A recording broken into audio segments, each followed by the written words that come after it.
First speaker today is George Beke Latoura, an independent researcher, and as you can see, are going to hear about Eternal Rome, guardian of the heavenly gates. So, George.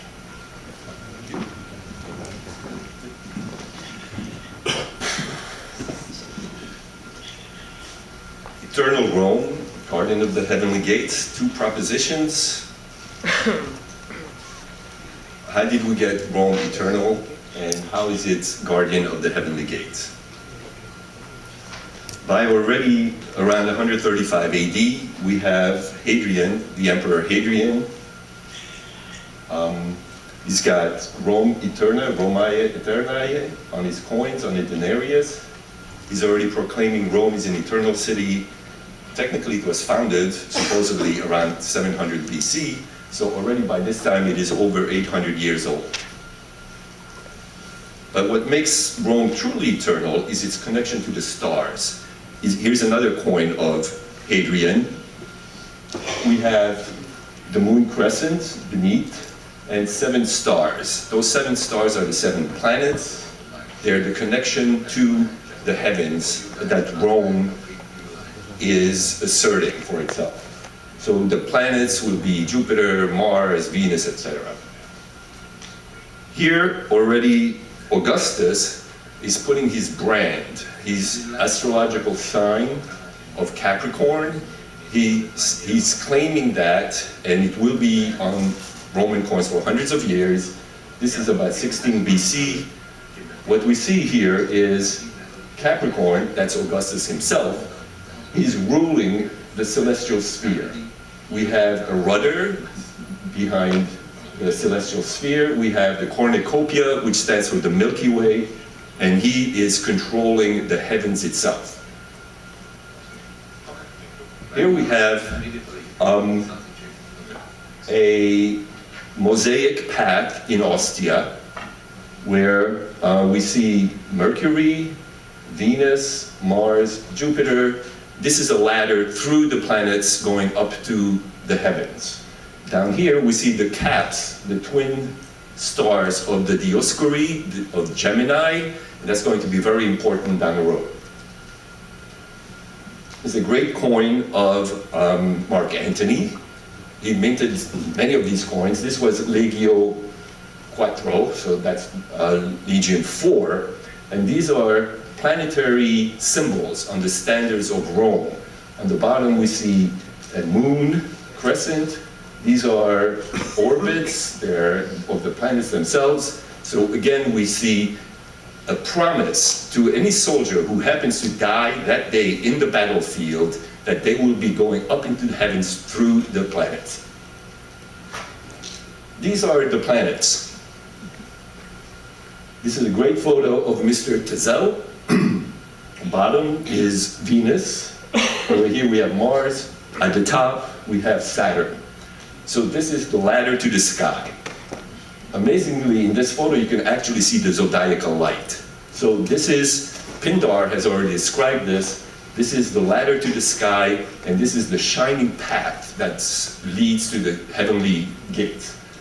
Over here, I took this picture with my iPhone in the supermarket, in the parking lot of my supermarket. Here we have Venus on the bottom, the moon, and up there Jupiter. So again, you could see this ladder to the sky, whether it's in your supermarket parking lot or half a world away. That's the ladder to the heavens.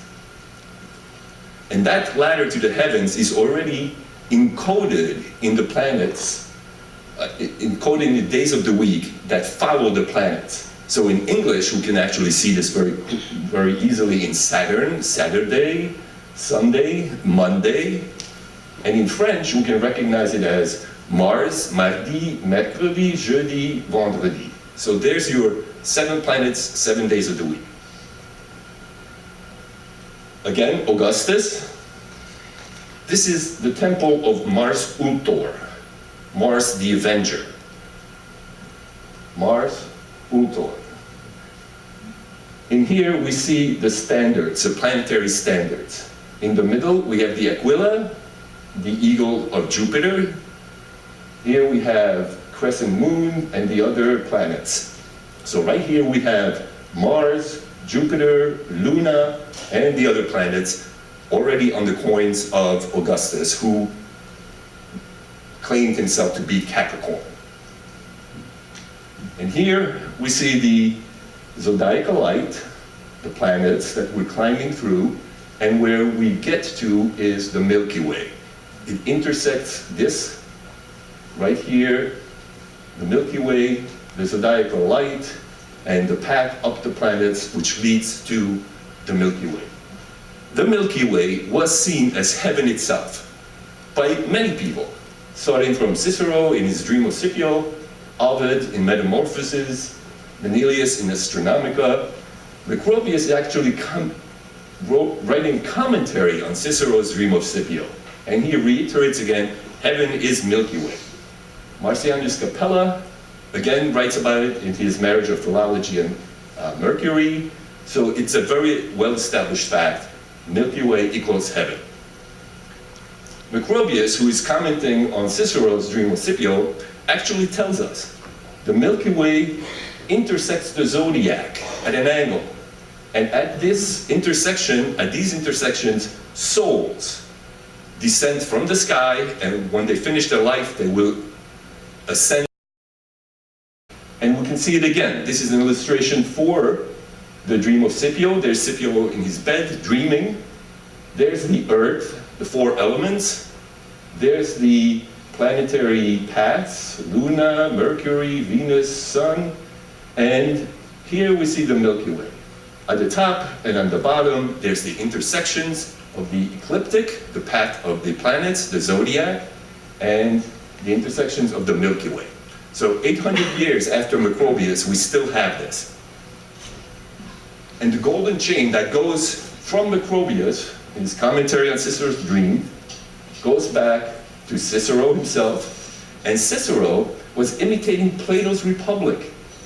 He wrote on the Republic, following Plato's Republic. At the end of Cicero's On the Republic is the Dream of Scipio that we just saw. And he's just basically translating for a Roman audience the myth of at the end of Plato's Republic. Here we have Plato actually talking about that place, that intersection in the sky. In Republic, he tells us about the celestial gates that souls go through.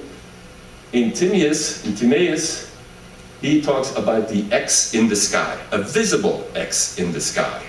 So Plato is already starting that tradition. So what we have here is the gates of heaven at the intersection of the ecliptic, the path of the planets, and the Milky Way. It's Plato's cosmic X from Timaeus. It's a visible embodiment of the world soul, anima mundi, the X in the sky. Here we have a couple of coins through the ages. Antoninus Pius, he has Italia enthroned on a celestial sphere, and we can clearly see an X on the celestial sphere. Italia controls the gates of heaven. Constantine, the coin of Constantine showing Yogi Conservator. In his hand, he is presenting a celestial globe, a celestial sphere to the emperor with an X and dotted with stars. He's presenting the gates of heaven to the emperor. The emperor rules the gates of heaven. And here is a repetition of that. This is the son of Constantine, that's Constance. In his hand, he's holding a sphere, the celestial sphere, intersecting lines on the sphere, stars up and on bottom. The emperor controls the gates of heaven. He's holding the gates of heaven in his hand. This goes all the way back to Julius Caesar. There's a portrait of Julius Caesar struck by Musidius Longus,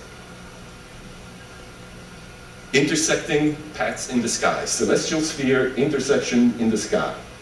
There's the cornucopia, heavenly abundance, which stands for the Milky Way that bestows abundance. Here we have the caduceus of Mercury, we have the apex hat of Mars. So we have Mars, Mercury, planets, we have the Milky Way, and here's a rudder. That rudder shows that our friend Julius Caesar rules the gates of heaven. Julius Caesar didn't invent this. We could see this on coins of the Republic earlier already. This is a coin of Manlius, struck by Manlius. Here we have the sun god in his quadriga. To the right up here, we have the crescent moon. So we have the sun and the moon, who were two of the wanderers. There were two of the planets. And up here, we have a celestial intersection, the X in the sky. And we already have two stars, if we remember the Dioscuri. There they are, the Dioscuri, Castor and Pollux. And in this instance, they are riding horses, prancing in opposite directions. Behind them, a sphere, sorry, not a sphere, spears, intersecting spears, right by twin stars. Those are the twin stars of Gemini, Castor and Pollux, the intersection in the sky that is guarded by the Dioscuri. Here we see exactly that. There's Gemini, there's the Milky Way, here's the path of the planets, the constellations of the zodiac, and at that intersection, Gemini, the Dioscuri guard the gates of heaven. An interesting point about this, here's Gemini, and below them is Canis Minor. And that is on this coin. Here's Gemini, the two stars of the Dioscuri, Castor and Pollux. Below them, a small dog, Canis Minor. Here we have the Dioscuri right after the victory at the Battle of Lake Regillus. The Dioscuri showed up at the battle and they helped the Romans win the battle. And right afterwards, they miraculously appeared in the Forum at the Fountain of Juturna. They watered their horses there, and so the Romans built a magnificent temple in their honor in the Forum. That connection to the Dioscuri can still be seen in the coins of Maxentius. He was an opponent of Constantine, but he controlled Rome. Not much else of the empire, but he controlled Rome. And he was showing that he was in control of the heavenly gates. Here are the Dioscuri with their horses behind them, the stars up above them. Those are the two stars of Gemini. And they are guarding the Lupa Romana, the she-wolf, who is suckling. Down here, we have Romulus and Remus, the twins who founded Rome. They are being guarded by Gemini, by the Dioscuri, the patron saints of Rome. Even Constantine and his sons would use this symbolism. Here we have the Lupa Romana, the she-wolf, suckling Romulus and Remus. Above them, two stars, the stars of Gemini. In between them, the gates of heaven. But now, it's a Christian symbol. We have a Christian symbol guarding the gates of heaven. Here's a fantastic coin of Dalmatius. Dalmatius was a nephew of Constantine, a junior emperor, Caesar. And we see the symbolism in coins of Constantine II, of Constantius II, of Constance. And on top, we have the Cairo. That's the Christian symbol of the gates of heaven. And we are still ascending through the planets to get to the gates of heaven.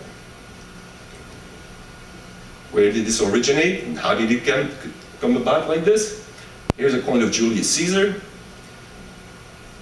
Dictator iter. In other words, he was made dictator again. He controls Rome, and Rome controls the world. Most importantly, these are priestly implements. Besides being military and political symbols of power, he's showing that he is the high priest. He is Pontifex Maximus. Pontifex Maximus. He's also the augur. He uses these implements to read the will of the gods. He can tell what's happening in the skies, and he dictates what the gods are saying. So this was back in 46 BC, and we still have Pontifex Maximus today. The Roman ruler, the Pope, is still called Pontifex Maximus.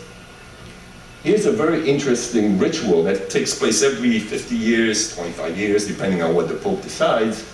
It's called the opening of the holy door, the sacred door. This door is walled up for like 25 years, 50 years. Along comes the Pope in the Jubilee year. He knocks down the wall, and a good Catholic can walk through that door and gain plenary indulgence, means he will not have to go through purgatory in order to get to heaven, in order to reach the gates of heaven, where stands St. Peter. And we see the keys of the Vatican up there, that are on the flag of the Vatican. There's Jesus standing with the cross, the heavenly intersection, ready to welcome people who are lining up to walk through that door to the gates of heaven. Here's the flag of the Vatican. Gold, silver, in heraldry anyway. Those are the two. Yellow stands for gold, the white stands for silver, and we can see it over here on the keys.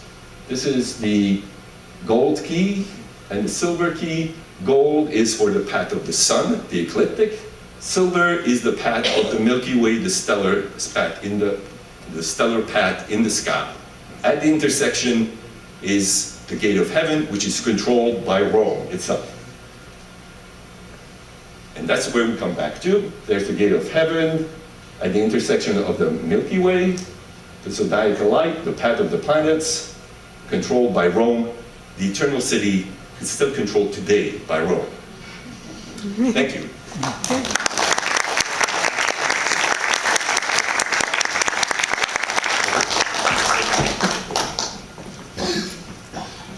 Thank you, George. Fascinating imagery.